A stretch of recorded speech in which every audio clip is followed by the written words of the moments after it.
Okay, so maybe what I'd like to do is, for a start, what I'd like to ask to begin this roundtable is, how can sort of regional strategic planning provide a more positive development for rural areas while also maintaining a sort of place-based focus on policy implementation?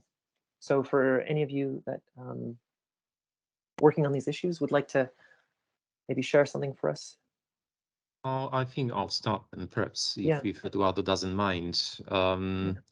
Well, I think that the combination of these three initiatives, we call them often projects or activities, there is a pilot action, of course, which is not an ESPON project, but it's supported, shows that I think we are addressing this problem of finding the tailor-made policies from different angles, and these angles are complementary to each other. I would say that there are both the behavioral dimension of the policies, and the perceptive dimension of the policy rather, and also I would say a certain dimension related with prestige. Starting with the perception, we need to understand, of course, that we have different rural areas, and it was also said during this workshop that these rural areas, rural regions, territories have different opportunities and potentials, and it's clear for everyone. Still, in many cases, we see this one-fit-all approach, and often based on incorrect diagnosis and incorrect design of policies. Sometimes we say that an improved accessibility and higher financial support could counteract shrinking, for instance, or counteract the image of being in a periphery. And it's not the case in majority of those events that we tried also to analyze within ESPON. There is probably a sort of a light in the tunnel presentation about the Norwegian-Swedish borderland that somehow managed to sustain the population, but perhaps with the loss of some people and the inflow of some other people. So in absolute terms, the population is stable. But in many other areas, the population has been shrinking to that extent that we used to say that, well, we have to deal with so-called shrinking regions, which is not, of course, probably the proper term. We also have to understand, all the makers of the policies need to understand that there are different reasons to shrinking, or different reasons to being an inner periphery. And again, it's good to know why we are in this position as we are. Is it because of the complex shrinking? It's not just because of the, say, economic decline. There could be also geographical disadvantages like peripherality or low accessibility. And also, as the presenter for ESPON Prophecy Project was giving out, disconnection from cooperation networks could also be a reason for us to shrink or be in a periphery. That's also a very vital observation. So this understanding is one thing. And then the other thing is the shift from preventive to adaptive and targeted approaches. And also in the chat, we see the exchange between Eric and Gergely about this quantity to quality. So what is important, to keep the population or to accept that we are going to lose population? Well, we need to ensure the good quality of life for those that remain and those that would like to settle down in our area. And I believe the latter is much more important. And this probably requires that we need to change our perception of this prestige. So we need to accept that some areas will be shrinking in terms of population, and we need to accept that we are called an inner periphery. But perhaps we can turn it into our assets. Inner periphery or shrinking means that we are not that crowded, perhaps. I'm just trying to poke and provoke a little bit. That we can offer some green spaces. We can offer some nice milieu for people to grow if we provide the services that they expect. And then we need to ask, what kind of services? What are your anticipation as the dwellers, as potential new settlers to the area? What are your expectations for the service, for the standards that you would like to see in order to be able to live, grow, and develop your business or other life activities there? So this is a total change of paradigm from this quantity-based mitigation and prevention to the quality-based sustaining of certain standards on providing the good standards for the people that want to still live there. Thank you. Well, I think I will try to complement, which is never easy, the Victor's response, which is very complete. Yes, rural development requires a place-based, endogenous, and smart specialization approach, as well as a community-led entrepreneurship approach. But in my view, a balanced bottom-up development approach needs to be balanced with a top-down regional strategic development approach, since the regional level can provide both a direct link with the local and rural development agents and define the more comprehensive and effective strategic rationale development plan that could benefit common rather than individual interests at the local level. I actually think it's my personal opinion that the regional level is the most adequate level for territorial planning.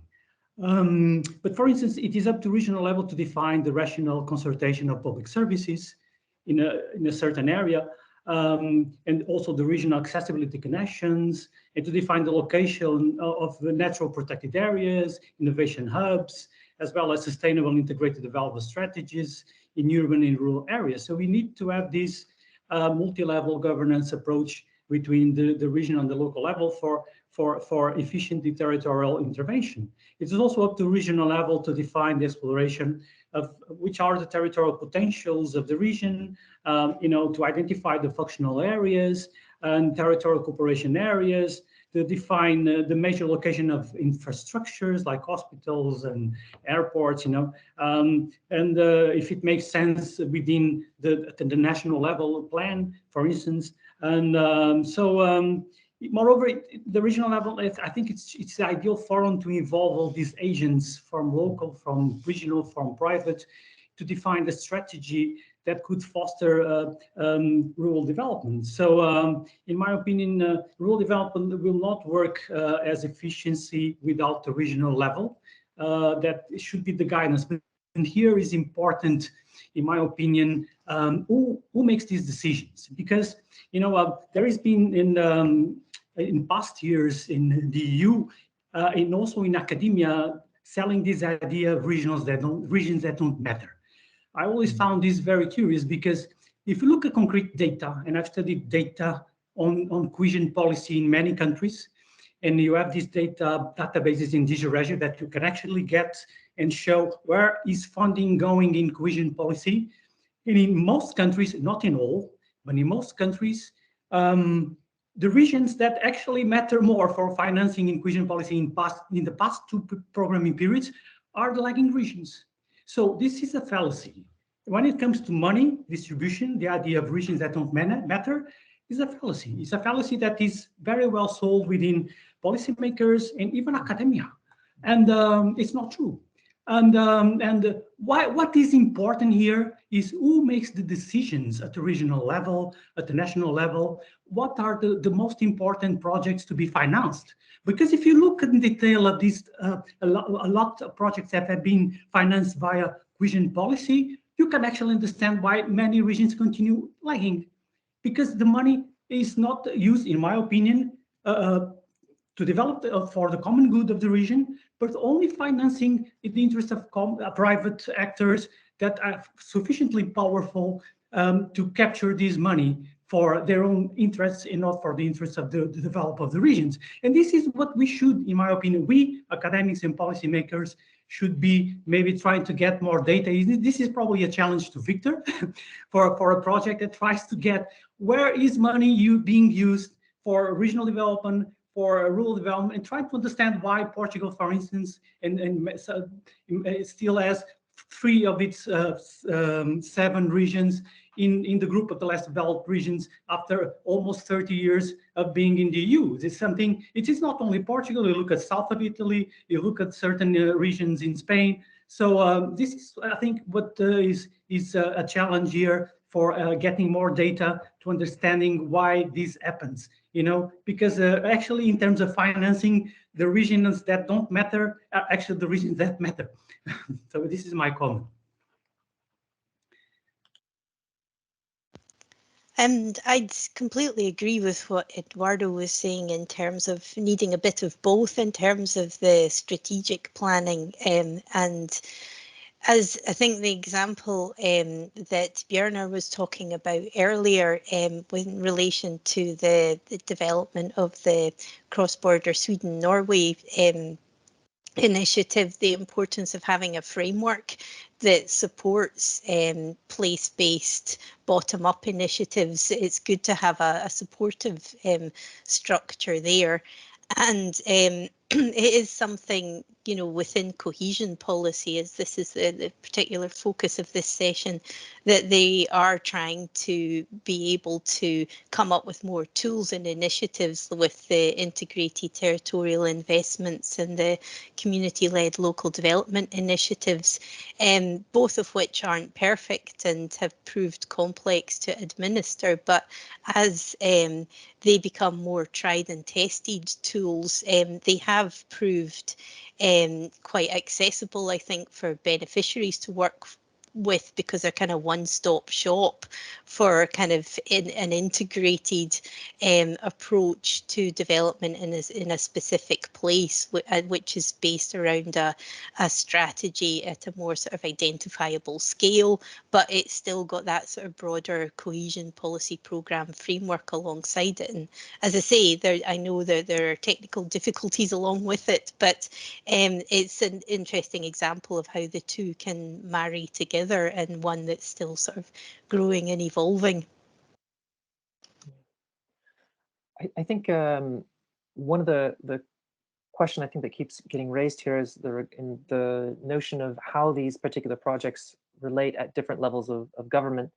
And so I think from all of your experience, and I'm speaking to all of you at this point, do you have any concrete examples of how you are able to work through these difficulties of translating a particularly local problem to coordinate with higher levels of your respective administrations that you've worked with? I work on Interreg and sort of cross-border cooperation a lot, but not always within the Interreg kind of framework, but sometimes, you know, sort of through, you know, Nordic cooperation and things like that. And it's really important just to get the people around the table to see that this sort of coordination and cooperation and synergies and links can be worth the effort, and it can take up time, and it can sometimes be quite challenging to get that agreement. But I think when people see coordination as not taking over responsibilities, but as a way to kind of share resources and make life easier, that's a key. Sometimes coordination can suffer from a bit of an image problem because people get defensive over, well, this is my bit and we really need to push our agenda. And so there's that sort of yeah, just getting people on the same page and bought into this is going to be worth the effort and it can actually do something, is an important first step, which can then kind of set the framework for the steps coming later on. And then, as I say, that sort of capacity that I was mentioning in relation to the work of the pilot action is a big issue and a significant barrier, I think, sometimes to get these more integrated approaches off the ground, because people, particularly at the moment when there's a lot of pressure on public authorities, budget cuts and so many other priorities and needing to respond to so many crises all at once, it's quite difficult to get that opportunity to take a step back. And that's where initiatives like the work that's being done today and the work that ESPON's doing about sharing data and making nice maps that people can look at and go, oh yeah, there we are, can be really valuable and help save people times. These very sort of practical steps can be very important. But yeah, I'm sure other people have got lots of other ideas. Yes, Victor, please. Yes, we do also some policy advice apart from maps and territorial data, which also I think is appreciated. I think that luckily we talk about the Nordic countries, the Nordic cooperation, where building trust and partnerships and confidence is not does not pose a lot of problems for the communities. Probably there are exceptions, but I understand Eduardo's irritation often when he speaks about individual interests, you know, in some other countries that prevail over the common good. When you see the ratio of 70, 80, more even percent, trusting the government, trusting the local authorities in the Nordic countries vis-à-vis the figures for the Mediterranean areas, for instance, it's quite significant gap. But I think what we also try to practice within ESPON right now has been the concept of living labs, that policymakers go down to the roots, engage with citizen groups, engage with NGOs, engage with residents to work out the policies based on not only on hard data and facts, but also on individual perceptions of qualities. What is the life quality I'm having? What is I would like to change? What is for me the good quality of life? So in this adaptive approach, to change from quantity to quality, as suggested in the exchange between Eric and Gergely, I think that's important also to remember that we need to do it with the community and not for the community. Otherwise, there will be definitely resistance to change in our approach to developing the policies. So in doing with the policy, engaging them, also as Eduardo suggested, having intermunicipal cooperation. It doesn't have to be clusters, could be groupings based on common interest and the common understanding of we belong to the same group, we have the same vision of our development, or we need to have the same vision for our development, irrespective we are located on this side of the administrative boundary or that side. That's also important. So we promote in ESPON not only the concept of multi-level governance, but also territorial governance, which is the horizontal, lateral aspect of governance, involving, of course, the layers of governments, going down to the level of citizen groups, but also then engage in the neighboring areas that actually suffer or are going to be impacted by the developments as we belong together. So this is our way we are going to more and more test in the new ESPON program based on yet another interesting ESPON project called Quality of Life Measurements and Methodology that was also promoted during the Slovenian presidency of the EU Council, as Slovenia and the Alpine space area is very much interested in seeing this approach being incorporated in their respective national and regional policies. Then another important, interesting, maybe provocative fact was that when we had a P-learning workshop of that kind some months ago, organized in Spain, or with the involvement of the Spanish ESPON contact point member, someone said something like, can we expect a smart awakening at national level? So can they understand that we need to adopt this place-based approach based on the quality of life concept, rather than the provision of hard infrastructure, good accessibility that will fix all the problems. So again, something I would like to raise with you here, if this is also something that for the Nordic countries is important, this national awakening, or this is just the local, maybe Mediterranean thing that needs to be resolved. Thank you. I don't know if I can just add a few things to the discussion, just to say that one of the experiences, good experience that I've seen, maybe I'm the wrong place to see it, and I've been evaluating the impacts of the Inner Scandinavia Interreg program in between Sweden and Norway. It's a sub-program, and I remember to have seen the definition, the criteria was very, very, very strict and very transparent to select the project. So it's a good example of how you need to have this criteria that is public, that is transparent, and with that, I understand the quality of the projects that have been selected here, and I've evaluated them, I know. And also about what Victor said, that the participatory approaches, yeah, I totally agree with it, but I think Victor also knows that the studies on participatory approaches the studies on participatory across Europe have shown that there is always very little participation from citizens. In the end, it's always the major stakeholders that surround the mayors, that surround the main policymakers, that end up contributing more to defining regional development strategies or urban development strategies. This is something that also needs to be fixed to work properly. So then, I guess this is going back to this decision-making process that you've been raising, that you're critical of. And so I guess my question then in that vein is, how do you actually develop, or in your experience, what have you seen where this decision-making process actually has been working, and it's not just sort of reinforcing, elite patronage networks? Is this for me? Yeah, it is. It is. Yeah. So can you repeat, please? Well, I mean, you seem to be critical of this decision-making process in the sense that participatory networks don't necessarily always enhance democratic responsiveness, but tend to reinforce the sort of elite networks around existing officials. And so, from your experience, then, have you seen any examples of where this participatory process has been working well? Well, perfect. No, but I know a good example. I know a good example in when the Lisbon municipality, they tried to define a new development plan for the city.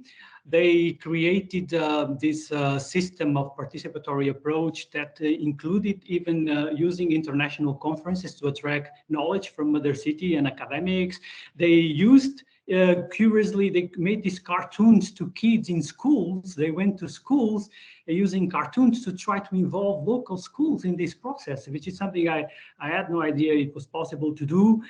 They created an involvement of all kind of associations that deal with the social problems in the very several neighborhoods of the city, because city is a very old, Lisbon is very old, and it has these degraded neighborhoods near the castle where very old people live, and they created these very local associations to engage these populations, and it actually worked relatively well, not as perfect maybe as one would expect, not as perfect probably as in Sweden or in Norway, but it's an example that I know that it worked pretty well.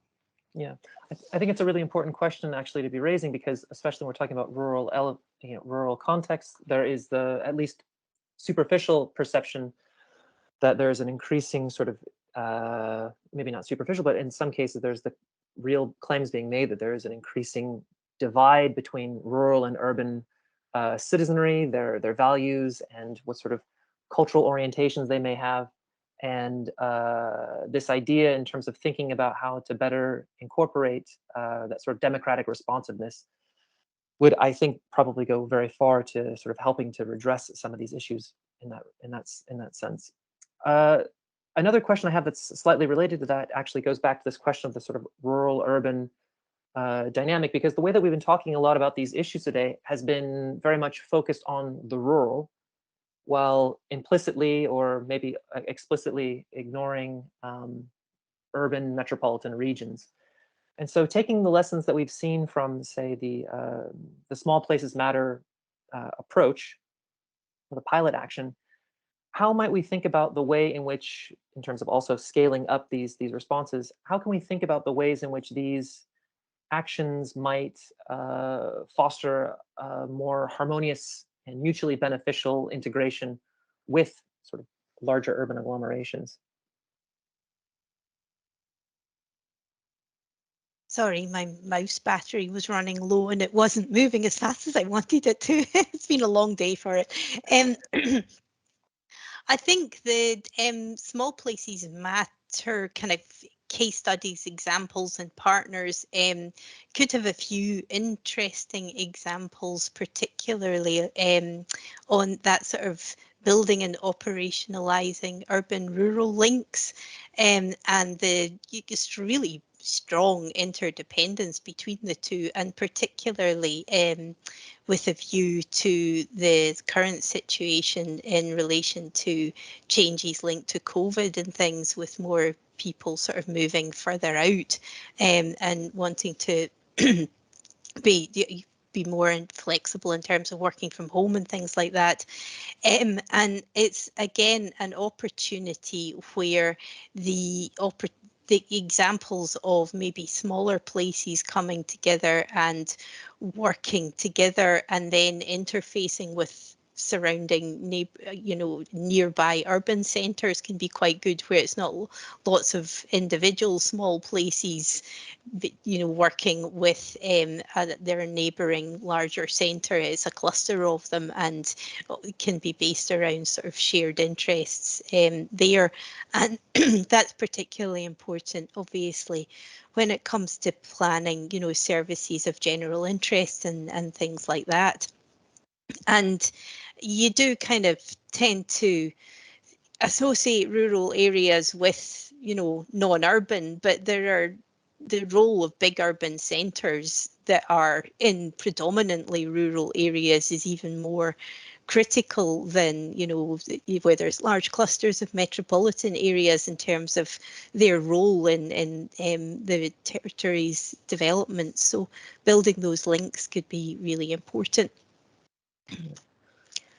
And I think that, just to, before I give it back to Eduardo and Victor, I think that there's actually something quite interesting about the way that the prophecy program actually could be interfaced here, because I think when you move away from the nuts sort of centric focus of understanding these problems to a grid focus, and Anna's presentation as well with Nordregio, I think it really shows that there might be ways of understanding both the sort of deep peripheries of Europe, but also these semi-peripheral spaces that are very much functionally integrated, but in a way that doesn't necessarily match the existing models that we have for understanding functional integration currently. And that might be a space, particularly in light of COVID, where so many people now are moving into these sort of liminal rural environments where they want to be away from the urban, but not necessarily excluded altogether from an urban access to an urban way of life. Yeah, I don't know if I may just to complement Irene's response, which is already very complete. Medium towns are, in my opinion, the excellent hubs of the regional development, and they should concentrate the bulk of public regional development investment, as they, in my opinion, they have the potential to create these development spillovers to all the region, to surrounding territories, and including these small places that are interlinked with the medium towns via functional interdependencies and interconnections. But in turn, these small places, they are in themselves the local development hubs per excellence, as they tend to concentrate these critical public services that were already spoken about, and the human capital that region that exists in these rural areas. And with this, they can foster rural and local development. And hence, they should be included in the regional rural development strategic development plan, and be appropriately interconnected with these medium towns in certain domains, like the identification of functional areas, to improving regional accessibility, and also to identification of local economic and territorial cooperation clusters, in the definition of environmental sustainability policy intervention priorities, like the areas for production of renewable energy, for instance, exploration of sustainable tourism, location of natural protected areas. So they need to, because they complement themselves, like Irina said it very well. It's difficult to add more to this, but Victor, maybe you can add a few more ideas. Well, actually, it's quite difficult to add even more on top what Irene and you, Eduardo, mentioned. It's always the hardest task of the third one in a row to say something that is still smart and wise. But I would say again that these small and medium-sized towns in the rural areas, they are definitely the engines and hubs for growth. And also they are the bodies to mobilize indigenous resources, because we want to see the transformation of rural areas along this path from quality to quantity to quantity. So to execute those adaptive approaches, then someone needs to initiate it. And of course, because of the agglomeration of scales, it must be the small and medium-sized town located in those rural areas. So where the capital is located, the assets are located in terms of generating these changes is exactly these areas. But of course, we need some illuminated people there, and we need to work on capacity of those people to understand the benefits of cooperation, benefits of the functional approach, so that they don't stick to the, in their perception, to the administrative borders. And this, again, I need to rely on what someone else said. If they are disconnected from cooperation networks, it doesn't, reckon very good for them. They must be included in the networks. And they need those networks, be it Interreg programs and projects, for something else, much more than metropolitan areas, because the latter can cope without Interreg. But these ones, they need Interreg a lot, just even to cultivate those networks and cooperation ties, to get the wisdom, to get inspiration, to get good practice that exists elsewhere, because they shouldn't start reinventing the wheel. There are some good practices available throughout Europe. And this is the best way to actually then incorporate them into the along this transition path.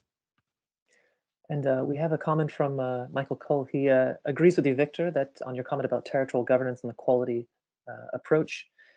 In the 2020, in the Horizon 2020 Robust Project, Michael did a bit of work on the well-being economy around rural-urban governance arrangements. And one interesting policy intervention he worked on was with the Welsh government's well-being for future generations, which focused, if I read this correctly, Future Generations Act, excuse me, with 7 well-being goals as the art of the possible instead of lagging regions and the need to catch up. And it's actually quite interesting there. If I may, I'm very happy for those different hints that I see in the chat section, because in ESPON program, it's important for us that we don't do the things alone. There are many other important peers working on evidence-based policies, and many Horizon 2020 or Horizon Europe projects actually invest a lot of efforts into that sort of things that we should take and use in ESPON. So thanks a lot, Michael, for your kind advice, and also a link to the document or a process behind. Thanks. So this another question I have, sort of a broader question, pertains to the sort of not necessarily the upscaling, but actually the transposability of these lessons that we have into other geographical contexts. And so from what we know about the territorial agenda, from the 2030 territorial agenda and its pilot action for small places, what in your view, from what you've worked on and what you've seen today, might be some policy recommendations we might consider replicating in order to improve rural contexts? This could either, I guess it can go both ways. What we learned, but from Escape and Prophecy in regard to the small places matter, but also vice versa, what we might be able to consider going the other direction. I can maybe start. I think there's definitely going to be a whole load of maps that can be used. That it's. Yeah, I mean, I'm saying it jokingly, but it makes a wider point that the volume and quality of data that's out there. I know there are challenges in getting comparable data and data at the right level and things, but there's a lot out there that it takes a long time to look through working on your own, and it's maybe something that these sort of collaborative efforts like the Small Places Matter pilot action can help kind of highlight and draw attention to and share. So that's one thing that's I think been quite valuable. The other thing is that just the fact that there are these other projects out there re-emphasizing this general point that the small places do matter, and it's sort of pulling things together quite neatly to make a very coherent case for that. And again, that offers the basis for making these strategic links between sort of high-level policy documents and cross EU projects like the big ESPON projects, and helping stakeholders on the ground kind of relate that to their own experience and see how they fit in this bigger picture. On specific cases, in terms of what you can get from these kind of collaborative initiatives, sometimes there is direct transferability, and you can see a case and you think, oh, that's a great idea, we can do that in our own context. But sometimes it's an opportunity to see where you're very different and an approach just wouldn't transfer, and you would need to come up with a more tailored solution. But it offers you a kind of quicker route to identify where your specificities are, because you've got something to compare against as well. So sometimes it's not always a case of coming up with something that's directly transferable or can apply everywhere, but it's offering a space for places to appreciate where they're quite distinctive, and they can potentially use that information to make a case to a national or regional level for a specific intervention that is quite tailored and quite niche, or to make a case for innovation and experimentation. So there's a bit of a kind of dual role, I think, that that we can take some lessons from what we've been hearing today, but it's also been quite interesting to hear about the specificities and differences as well.